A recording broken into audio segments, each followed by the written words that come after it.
We believe in the AI revolution at Sequoia, and we think that this is going to be a transformation that is as big, if not bigger, than the Industrial Revolution. In this short presentation, we're going to share what this cognitive revolution is all about and why it offers a 10 to the 13th $10 trillion opportunity. We have 4 sections. The first is our thesis around artificial intelligence. The next is the commercial opportunity. Then we'll get into some investment trends. These are what we see going on right now in the state of artificial intelligence. And finally, we'll talk about some investment themes, what we see in the 12 and 18 months going forward. We believe that artificial intelligence is akin to the Industrial Revolution. In particular, we want to call out 3 points in time of the Industrial Revolution: the invention of the steam engine, which kicked it all off; the first factory system, which put all the requisite parts under the same roof; and finally, the first factory assembly line as we know it today. What's curious about this slide is the time in between these points.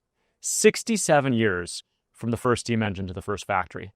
And that first factory didn't even use the steam engine. It was powered by water. Then 144 years between that first factory and the factory assembly line as we know it today. Question is, why did it take so long? In particular, what was going on in these 144 years? We believe the reason why it took so long is the specialization imperative. Beyond a certain scale, for a complex system to mature, it must combine general purpose components and labor with highly specialized components and labor. In other words, what was happening is taking these general technologies and specializing them to produce specific outputs. Now we live in the cognitive revolution. You might say that the steam engine was that first GPU, the GeForce 256 in 1999. The first AI factory, putting all the components necessary to produce these AI tokens in 2016. So the question then becomes, who is the John Rockefeller, the Andrew Carnegie, the Westinghouse, and the Wedgwood of this cognitive revolution? We believe that it is the startups of today that are carrying out this specialization imperative, and the startups that have yet to be formed that will build those applications. Now, we're not called Sequoia History, we're called Sequoia Capital. So let's talk about the dollars and cents. You may have seen this slide before. We used it in our AI Ascent conference. On the left is a $350 billion circle representing the spend on software at the beginning of the cloud transformation. That 6th sliver is $6 billion of software as a service spend. Now, what happened is not only did software as a service increase its share of the on-prem software market, it actually expanded the entire market, growing to over $650 billion today. We believe something similar is going to happen in artificial intelligence, and in an even bigger opportunity. This is the $10 trillion US services market, of which maybe 20 billion or so today is automated by AI. That is the 10 to the 13th opportunity to not only grow the share of this pie, but grow the pie itself. You may have seen the last slide, but you've never seen this slide. This is a piece of an internal memo at Sequoia. That's services jobs sorted by the rightmost column. That column is a multiplication of number of employees in the job and the median annual wage, according to the US Census Bureau. What you'll notice is they are really big TAMs. You'll also notice that Sequoia has made investments in these spaces. Consider Open Evidence and Freed in the registered nurses space, or Factory and Reflection in the software developer space, or Harvey, Crosby, and Finch in the law space. So at Sequoia, we like to think about TAM, and in particular, market. Our founder, Don Valentine, always talked about market, market, market, and its importance. This chart shows the market cap of the S&P 500. What you'll notice is a few really big companies. That's NVIDIA on the far left with over $4 trillion of market cap. And the percentage is the one-year performance. There's no Kirkland & Ellis law firm on this slide. There's no Baker Tilly accounting firm, even though these are businesses that do billions of revenue.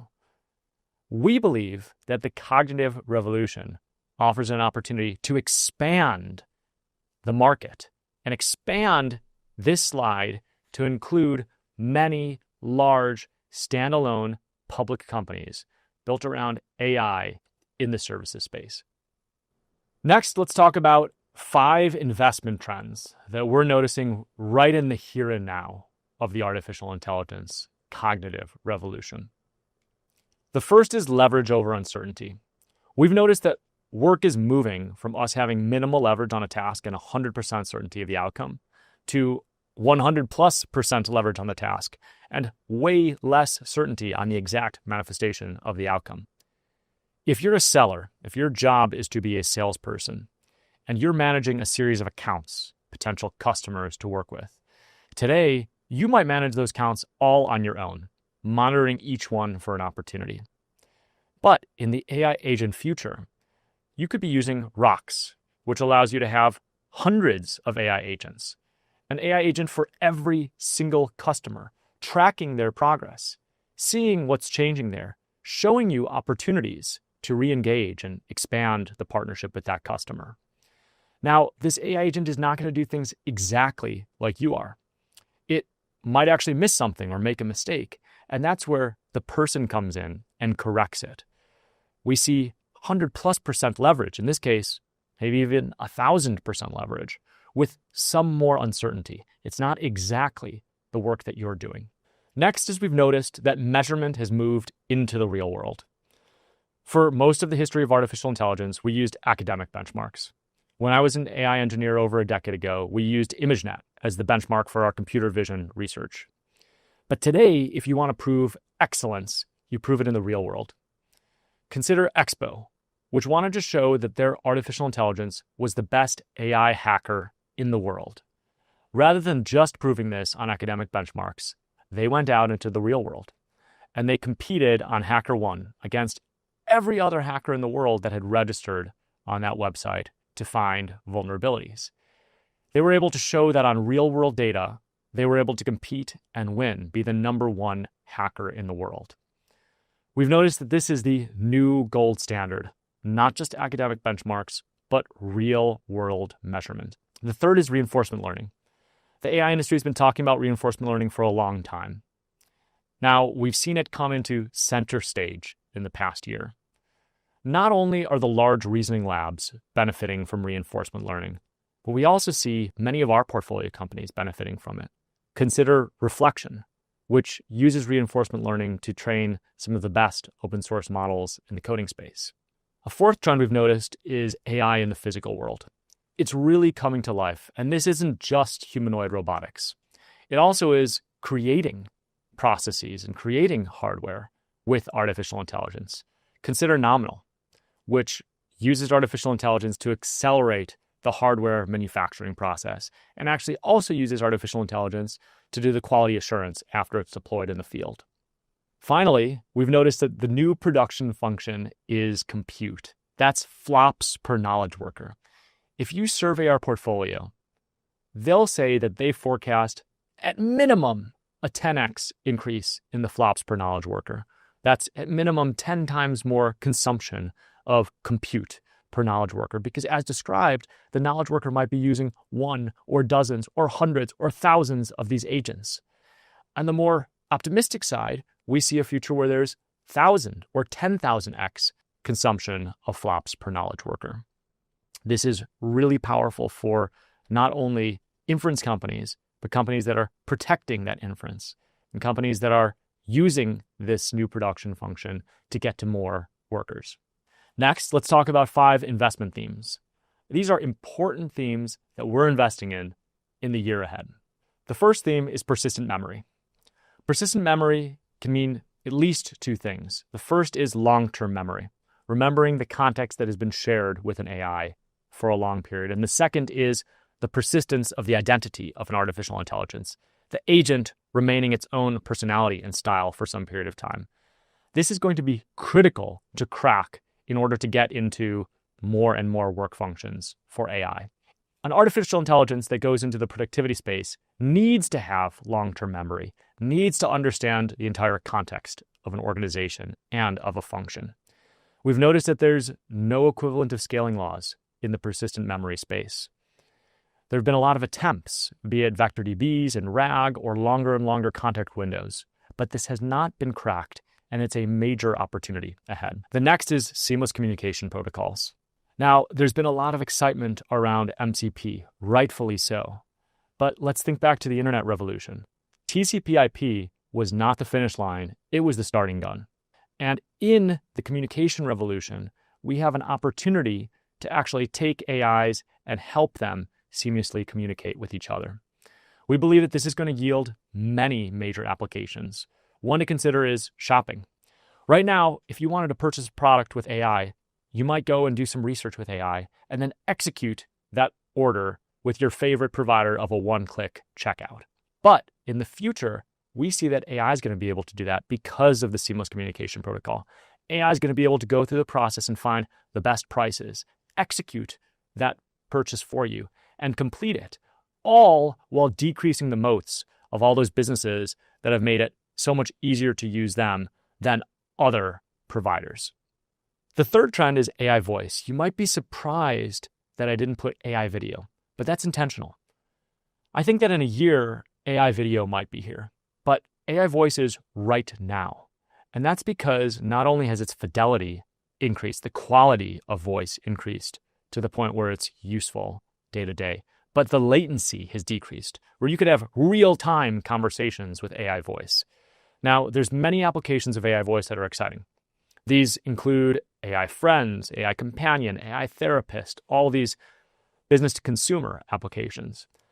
I'm also personally very excited about the other applications of AI voice in the enterprise.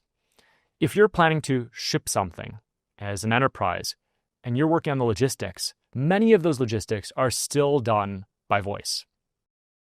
Now you can actually work for a future that automates many of those logistical coordinations. If you want to buy or sell a large block of fixed income, you're probably doing that over voice with an over-the-counter trading desk. All this in the enterprise space can be accelerated by using AI voice. Next, there's AI security. We see an absolutely huge opportunity in AI security, and that's all the way from the development layer all the way through to the consumer. At the development layer, we see an opportunity to help the large foundation model labs and AI labs develop their technology in a secure manner. Then there's the distribution, ensuring that it is distributed in a secure manner and that no bad actors insert themselves in that process. Then for the user themselves, ensuring that when they're consuming this product or vibe coding a new app, they don't accidentally introduce vulnerabilities. A tangible example here would be a consumer who is instructed by their AI to download a piece of software with Terminal. They might not be very familiar with Terminal, and the AI might not know that this piece of software could introduce a vulnerability with the rest of that consumer's environment. We're going to enter a world where the AI is actually protecting both the individual and the AI agents.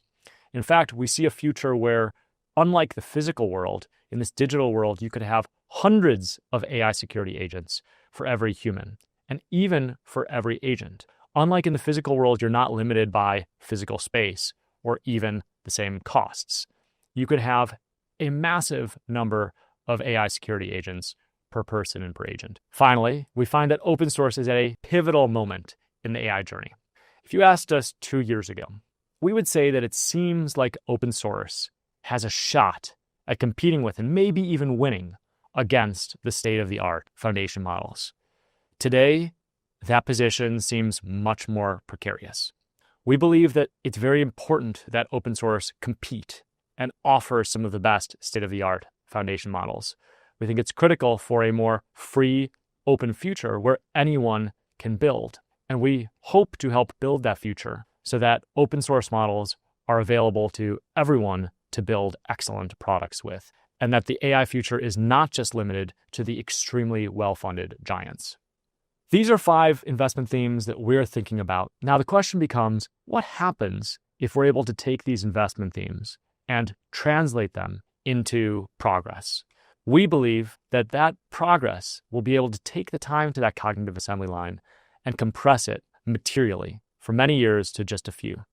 We thank you so much for listening and hope to get to build in the cognitive revolution together.